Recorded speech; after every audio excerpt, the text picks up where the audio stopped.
fuck us when the rest of our lives. I told you all once, I told you all twice, that this is the start of our demise. Bury me 6 feet underground.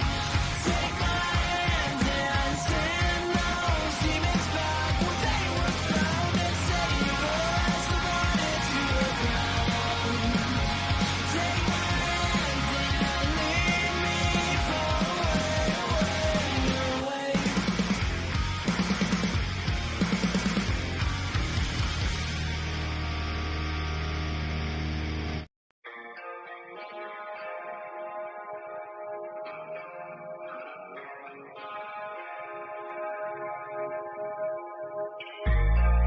Can't no one know I've been staying over.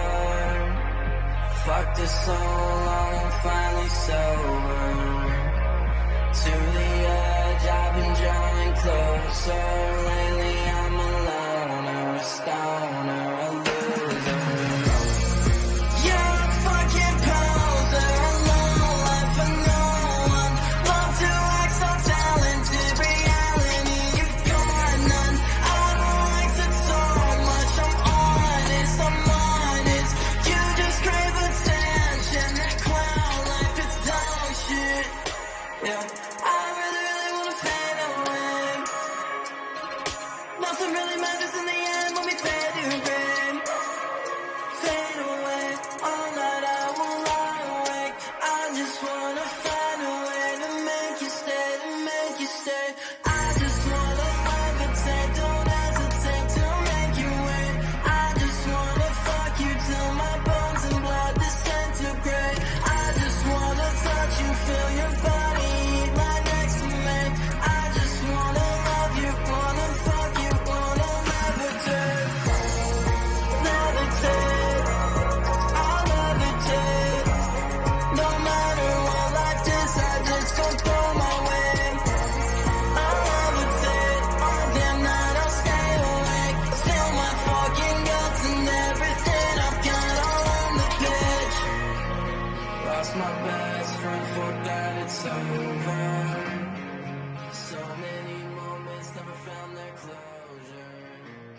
Alone, lazy fucking stoner. Lately I've been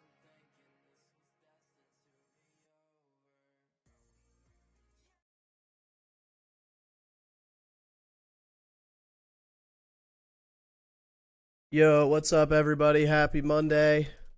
Glad to be back. Sorry I missed the live stream on Friday. I had a dinner I had to go to, so I could not make it. In the meantime, a lot has happened. And we're kind of slowly seeing that bearish narrative come back to play. It was kind of unfortunate that people got roped into a melt-up scenario, some kind of scenario that didn't even make any sense, but it was used for engagement. Don't know why, but it is what it is. I've been trying to, kind of warn everybody that we were not going to see 28K. We were not going to leave this range. I actually told a lot of my Patreons before I get a lot of pushback here. To a lot of my patrons, when we dropped here and even into here, I said we're most likely going to see some kind of relief rally. Something like, we zoom out here, something like we've seen over the last 10 months where we have, about a month's or even several months period of relief. And what this does is this brings RSI and your MACD back to a mean where you can continue this downtrend. A lot of people think that the market just moves up and down in a straight line, and that's not actually true.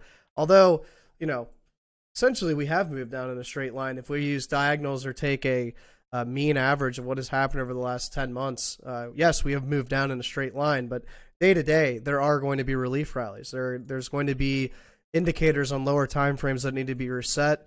Although this is not a super advanced thought process in trading, a lot of people really don't grab this concept very well. So again, happy Monday. What's up, yes sir? What's up, Luca? She's gonna dump? She might. We'll see. I really appreciate what you do. Appreciate it. Always happy to help. Hopefully, hopefully Streamlabs timers work. I have Discord link, affiliate links with the exchange, and all the Patreon sign up stuff. If you guys didn't know, my next round of trading class starts in September, the first week of September, that first Tuesday. So that every Tuesday and Thursday is when we have class. They're about an hour to 2 hours long. There is a live session, and if you can't make the live session, which believe it or not, a lot of people couldn't in my first trading school, there will be a video posted right after the live session. There is a chat that you can ask me any questions, and so on and so forth. Nice Twitter call. Thanks, man. I appreciate it. With that said, I'm going to get right into indexes and why this is so important. I know I said I didn't stream on Friday. I actually think I did stream on Friday. It was either Wednesday or Friday. Honestly, I can't remember. Time flies when you're having fun, I guess. But going to look at the S&P 500 today. I had sent this chart to a couple friends of mine, comparing it to 2008 here.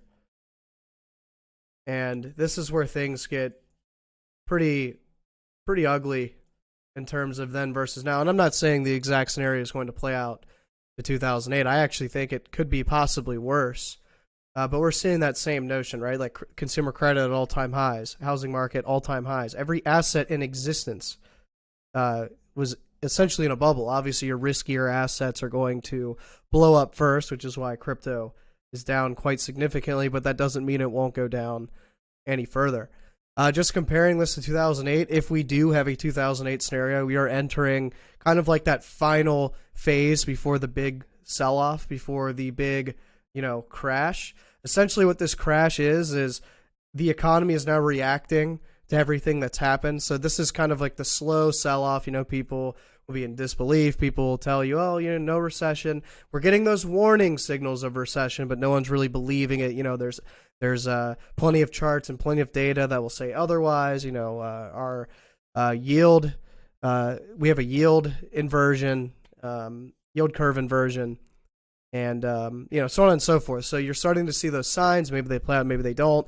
But this big thing that I've circled here, that's the crash. That's when the economy says, okay, we're actually hosed. The credit eventually, think about it this way. When you open up loans, when you take on credit, that has a deadline, right? You have a deadline to pay back a portion or, all of the credit you owe or a portion of that loan. Well, when people are slowly failing, and this is basically like we're slowly failing to pay that back, eventually that has a domino effect, and it causes people to go essentially broke. They can't spend money, they're only spending money on things they desperately need: food, water, their house. They're not going out having lavish dinners. They're not buying iPhones. They're not buying, other things that are kind of more or less useless, but like a luxury good. They're not spending things on that. So that has a domino effect on the rest of the economy. And you could say, oh, well, maybe they're not buying, that brand new car or whatever that's coming out. But here's the thing: that car, that auto dealership, whoever builds that car, they get affected. And whoever makes the tires for that car, they get affected. And the leather industry gets affected. And basically these things have a domino effect, right? So that causes the economy to crash in a sense, or at least the markets, all the companies and corporations to crash because their earnings are shit, because their companies are less valuable if people are spending less money on them. Just to kind of sum that up in a couple paragraphs. I don't want to carry on with this too much, but are we going to see a final kind of crash? If you look back at any other period of recession, this kind of scenario has actually played out, where you have this kind of slow drop and then a crash. And if you're looking for a buying opportunity, you wait for this big crash. You're waiting, even if you bought somewhere in here, yes, okay, you could have bought a little bit lower, but no one knows where the bottom is, right? We can only estimate given charts and data. So if you're looking for buying opportunities, what you do is you start taking, as soon as we start making lower lows and things look very, very oversold, start buying, start accumulating, start stacking sats, start buying, start dollar cost averaging, look for those entries. That is where you're going to make your life-changing gains. This notion that you needed to buy Bitcoin at 40K and 50K and 60K to make life-changing gains, no. What a lot of people don't understand is you buy on the way down. You buy when the market is starting to exhaust, starting to massively sell off. Because if you buy on the way up, one, you're most likely not going to get your orders completely filled, and two, you're not taking advantage of lower prices. People who make money in these markets buy on the way down. They are constant. I know a lot of people have been constantly buying this whole wave down, and they will continue to because they have a lot of money too, and they know the exponential amount of gains they will make in the future. Now, a lot of us are crypto investors, so we know that bull markets are typically pretty fast, about a year. So you have about 2 years to accumulate, basically off the lows, or even a year to a year and a half off the lows. So if you're dollar cost averaging 1% every week from near or at those lows, which I believe will be 12 to 6K given the stock market conditions that were up on screen, you're looking at a possible 10x, and all you did was buy 1% every week. I don't think Bitcoin's going to go below 10K. In all honesty, as much as I want to give like a confirmed target, I really don't see it going below 10K. I really don't see it going below 12K. Obviously, that entirely depends on what equities do. If equities really new card, like if the S&P 500 drops, let's expand this. If the S&P 500 drops, we're talking COVID levels. We're talking I believe that would be a 60% correction. Okay, yes, I could see Bitcoin going to 3K. Like, absolutely.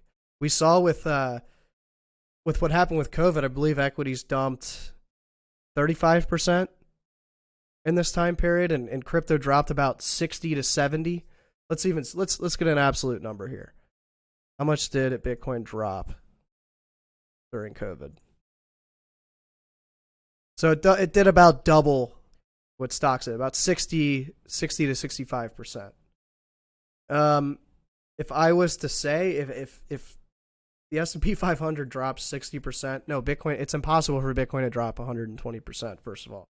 But I could see Bitcoin dropping 80, maybe 90% from all-time highs, which, zoom out, where is 90%? 90% is your 6K. I really don't see us dropping below that. It is very possible. To be honest, I don't see us dropping below 12K. But, anything's possible. Bitcoin has never seen an economic recession. It's only seen a bull market across equities. What's up, Jay? It's nice to see you too, man. Bottom's in, highly likely. Yeah, then go ahead and buy and stop saying... If you think the bottom's in, why are you here right now? Because it's not that I'm like sick and tired of having this discussion with people, but clearly you don't think the bottom's in if you're coming into a live stream blasting and boating all this bullshit, right? Like, we have numerous amounts of data that say the bottom isn't even close. And you're coming in here because you're not confident, but you want to be that person that's like, oh, I'm different. I'm the different guy. I'm right because the herd says it's bearish. Like, no. Most people right now have no idea what's happening in the economy. The herd is ultimately bullish. They're opening up credit accounts. They're spending all their money. They think that every company on the world is going to hire them right now. Financially, people are in a bull market mindset, right? They're partying like it's 1929. They're spending all their money, opening credit, buying houses at the top of the market. I know so many people my age that have bought a house recently, double what it cost a year and a half ago. Unbelievable. People are mindset financially thinking that this is a bull market, and they have no idea what's coming to them.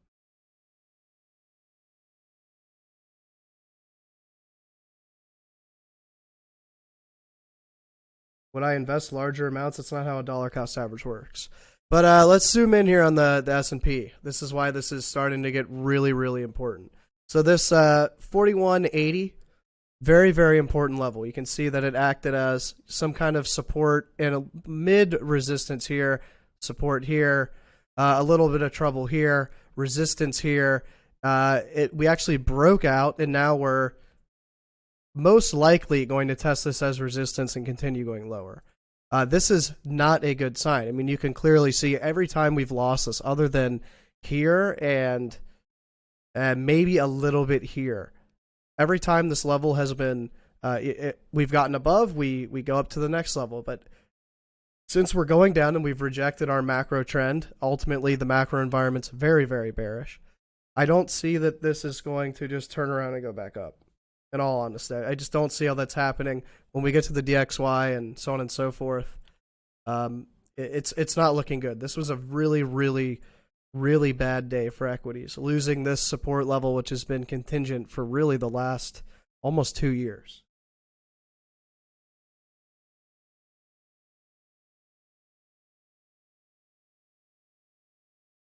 Didn't you say you were planning on buying a mansion soon? When have I ever said that? And second of all, I'm not. People my age don't have the money to spend. I do. That's what you're not understanding. People with money could give 7 shits about what's happening right now. Okay, so yes, we're going to go into recession. Am I worried financially? No, I am 0% worried about what happens to me financially. I don't want to be the guy that's like, oh, I have more money than I know what to do with. But for my age and what I do and how I spend and how my lifestyle is, I could do what I could live in my current situation for the next 40 years and not have to worry about anything. Now, granted, do I want to live in the current situation? I mean, it's not a bad one. It's not a bad one. It really isn't. But no, I would like to buy a big house with a bunch of bedrooms and a pool and all this other crazy shit. But no, this whole notion that, oh, you know, you're talking about doing this. Yes, I'm talking about doing that because I have the ability to. A lot of people my age are in monstrosities of debt and credit and taking on loans, taking on variable mortgage rate loans. Like, are you out of your mind? And these types of things happen at the top of every bubble.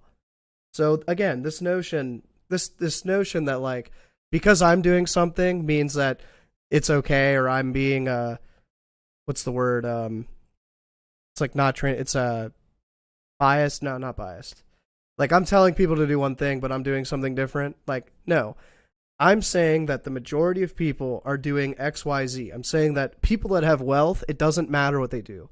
Okay, you're Bill Gates of the world that are buying Lamborghinis and doing all this crazy shit are going to continue to, no matter what the economic conditions are, because they have money and that doesn't matter to them. The people, the normal people that, you know, maybe they make a little bit more and can save a little bit more or invest, or, you know, every once in a while they can go on that nice vacation. Those people, which are the majority of the world, or at least the majority of the United States, are totally hosed in the coming weeks and months. The cost of living went up 50% for everybody nationwide. Much better time to start the stream. I can definitely start it sooner, but that's entirely up to you guys. I work at Ford Assembly Plant. We keep laying off shifts for a week at a time. Yeah, that's what I keep hearing. I keep seeing that large companies are starting to lay off people, and it's funny. There is not nearly the amount of fear that you'd think that there would be. I went to a bar on a Friday night, and one of the bartenders was like kind of looking around and like was talking to somebody. I overheard him. They're like, "Where do all these young people keep getting all this money? Like, it just grows on a money tree in their backyard." And I like thought for a second, I'm like, wow, it's they're just paying credit for everything. Everything is credit. They're just throw a credit card at it. They don't have any cash. They don't have any assets. They just throw a credit card at it and pay for it. And that is not a really healthy way to live. Well, the market's already losing support level. Like, we're seeing a very clear level of support being lost. That's been a very clear level in the past. It was previously somewhere between our head and shoulders neckline. Essentially, you're looking at a head and shoulders breakdown of this level and a retest to continue going lower. That's essentially all this was, technically speaking. So our next big move really should be to the downside. We also had a nice big correction on our weekly chart here. We can fully head down to lower lows before RSI is anywhere approaching oversold.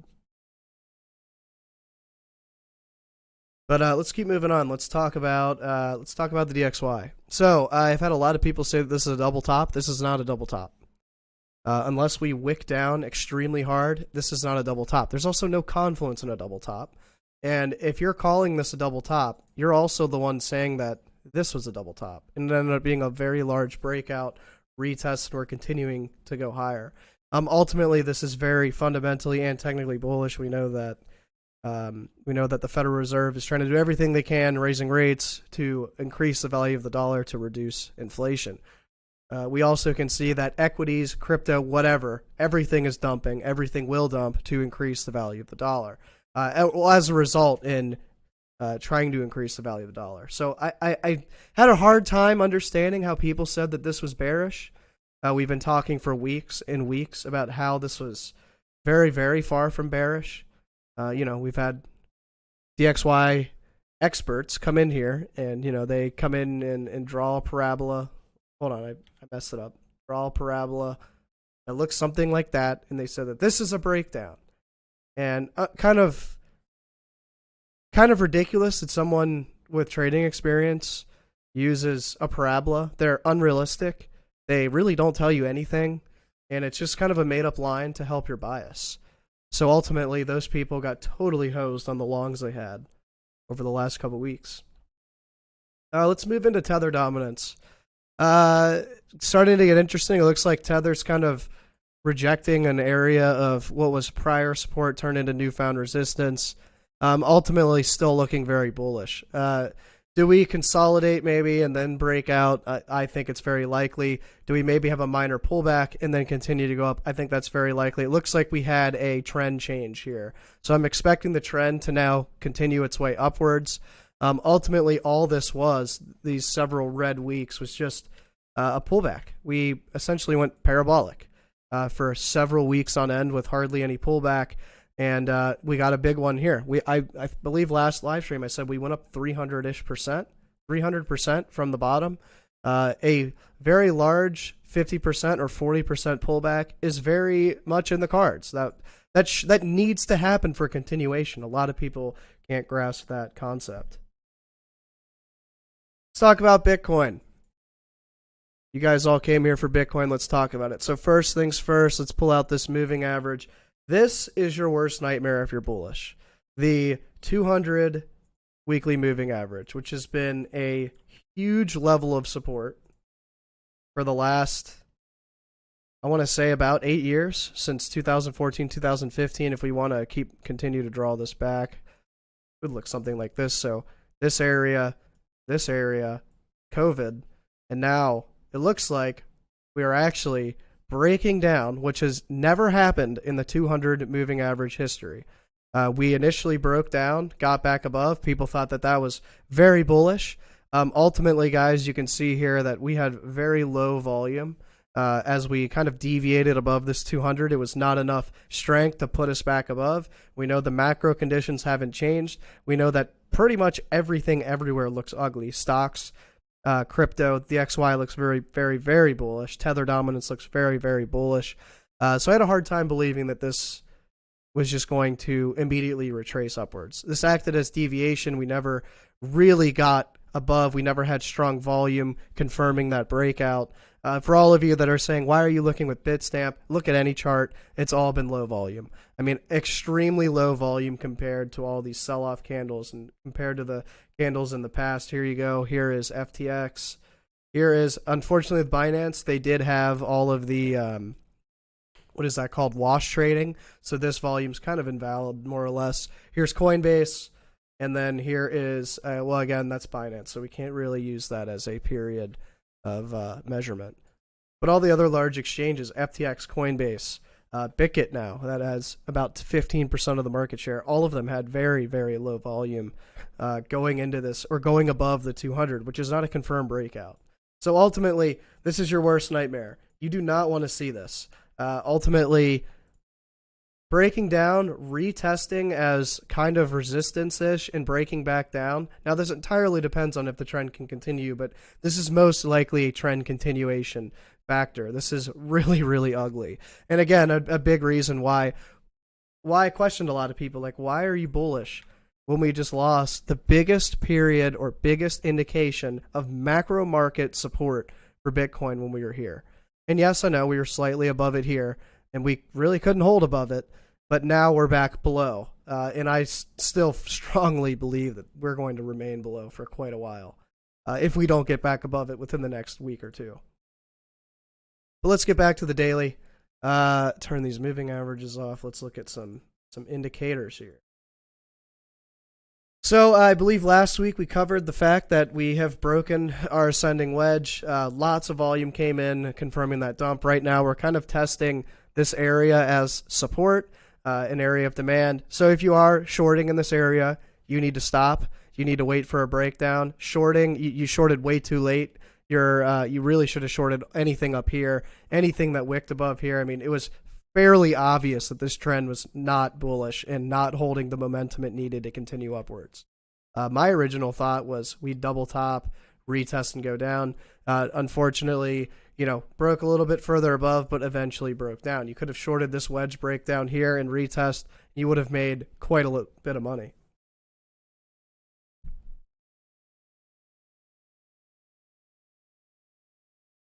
No, I don't think crypto will replace a global financial system. I think that crypto has a use case in specifically like the medical field. I know crypto has many use cases, but one of the biggest use cases for me in the medical field. You know how you go to the doctor's office and every single time you go in there, they give you the same clipboard and you have to fill it out and basically write, your name, your address, your height, weight, everything you're allergic to, XYZ. But what if they had a database that all they had to do, and be crypto backed on the blockchain, so it'd be secure. What if they had a database that every time you gave them like a 5-digit number or a 7-digit number, they plug it in, all your information's there. Think about how many people could be saved. Their lives could be saved if that was the case. Right? And it'd be shareable across every single medical practice. Like it just same system, they plug it in, bam, it's all there, all the information's there.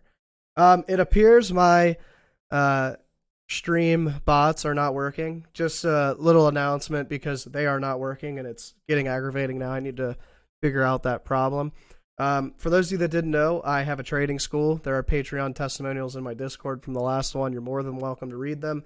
But if you're interested in learning how to trade, learning risk management, learning how to be a successful trader, essentially, learning how to build your own system, and learning how each and all of these indicators work that I talk about, you are more than welcome to join the trading class. It starts the first week of September, that first Tuesday. So if you are going to join, sign up in September so you don't get double charged. On top of that, the exchange that I'm affiliated with, Bickit, if you use their link, you get 15% off fees. But why am I talking about them? This is important. They're having a trading competition, a private trading competition just for me and the users that use my affiliate link in October, I think we agreed on. I believe the prize pool will be about $10,000 for the first top 3, and then the bottom 4 and 5 get $5,000. We have decided, we haven't decided. I'm trying to work in, because I know people like to use leverage, and I personally don't like leverage. It is a percentage gain competition. So if your account is $100 and you turn it into $400, you made 4x essentially. So you would be up 400%. I'm trying to get it to the point where they can measure each trade in a 1x standard rather than a 100x standard if you use 100x. That way, everyone's on the same playing field. No one feels pressure to use leverage, and we can all remain in a risk-safe, risk-averse state. Because you guys know me, I hate leverage. I think leverage is stupid. If you're using leverage, you're essentially just paying the exchanges their bills.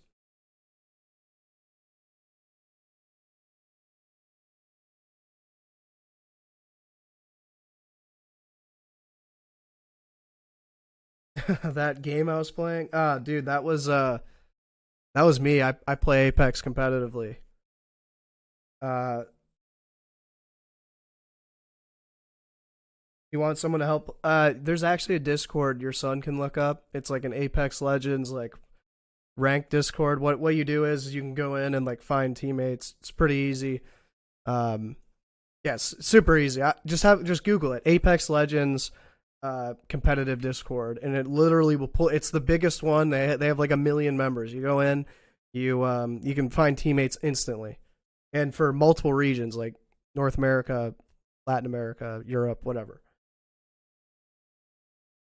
Any indication which medical? I don't know if any of them are. I'm just giving an example of its use case. What do I think of the hash ribbon indicator? You mean that stupid blue dot that everyone's talking about? I don't care about it. It doesn't apply to my system. Guys, I only use indicators that are on my system. If you pull up 1,000 indicators, you're going to find a couple that tell you that we're in a bull market still. And we've dropped 70-ish%, right? So there are indicators, depending on where you measure them from, are going to tell you that we're in a bull market. And I don't use those. I use my indicators because they've been accurate and they help me make money. I don't care about a stupid... You know what? I'll even do it for you. I'll do this. These people go... It's like a big dot and it's blue, right? And it's filled in like this. And they go, bull market, right? If you look at the hash ribbon indicator and look at every single blue dot, the blue dot followed a move up and actually was followed by a very harsh move to the downside. So even if we do go up from here, usually there's like a 30% correction, I believe. We measured in my Discord just to make fun of the indicator and how useless it is. Also, that indicator's never been tested in a recession or bear market across equities. So again, to me, it's a completely useless indicator. I don't see how it's valid. I've never used it. I've never heard of it until this week, frankly. And I never plan on using it moving forward. But all right, let's look at some lower time frames before I close out the stream. So a lot of people are saying double bottom. I was as well this morning. It could still possibly be a double bottom. For now, it just looks like a bear flag. With stocks and equities alike really losing support, I think that this consolidates and breaks down further. I no longer think that this is the double bottom that we think it is. I think a lot of people are going to get wrecked on this. They tried to long this breakout or even this breakout here, and it turned out to just be a liquidation move. So for me, this just looks more like a bear flag, and ultimately will continue to the next area of support at about 18 to 19K. So if you're looking for longs, 18 to 19K is the next level to look for. I just don't see a reversal happening here. You guys can also see that MACD on the 4-hour is starting, or really needed to have some relief here, and now the momentum starting to be lost. Also, RSI is now reset, and we can continue going lower. We're having a really hard time breaking the 21.5 level. So for me, I think we continue going lower. We'll see. I'll leave this up on screen. We'll see if we get our targets.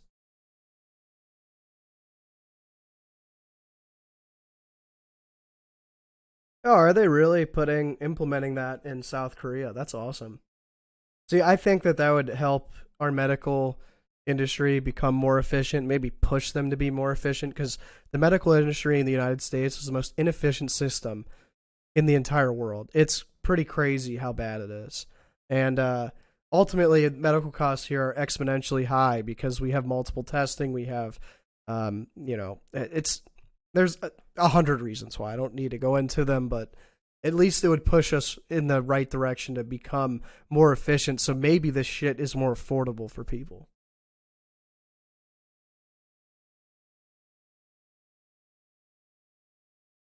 Yeah, we've already talked about how midterms are ultimately what's holding up this market right now. I think the Democrats are screwed regardless. I don't vote. I don't care about politics. I really could give 7 shits what happens and who's elected. Frankly, it doesn't change anything for me, so I don't care. But yeah, the Democrats aren't winning this one. They have it's like they threw up on a table and told everybody, or no, there was like a Thanksgiving feast and they threw up all over it. No one wants to eat it anymore. And you guys have to remember, you're always going to have your hardcore lefties, your hardcore righties that never change. What wins you the election are the people in the middle, the people like me that are like, okay, I'll listen to both sides, but I'm going to vote for who I believe is actually better. And, the Democrats, they put Joe Biden in, and the dude has dementia. Like, watch all the videos of him giving speeches. Like, he literally will shake someone's hand and then look at them 5 seconds later and look to shake their hand again. The guy doesn't know what he's doing. All of them, Republicans aren't exempt from this, but they've been putting in these scammy policies as well. They blamed everything on Russia and the Ukraine while we're giving the Ukraine billions and billions of dollars. Like, this is ridiculous. And it's getting to the point now where I think people are pretty fed up with it. I think the whole COVID thing really pissed off a lot of people. I know a lot of people still take it seriously, and you're more than welcome to. I could care less if you wear a mask. But I would imagine that most people, like the majority of people, are pretty sick and tired of it. A lot of businesses suffered. We're giving more money to the Ukraine than we gave to our own people to build back, and ultimately, I think people want a change, and that's okay.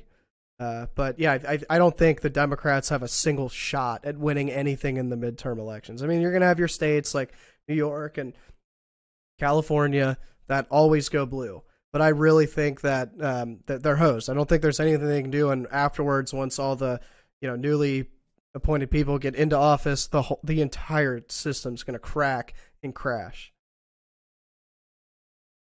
I'm not talking about Matt Cox. I've already talked about it before. You can't wait until we're all microchipped.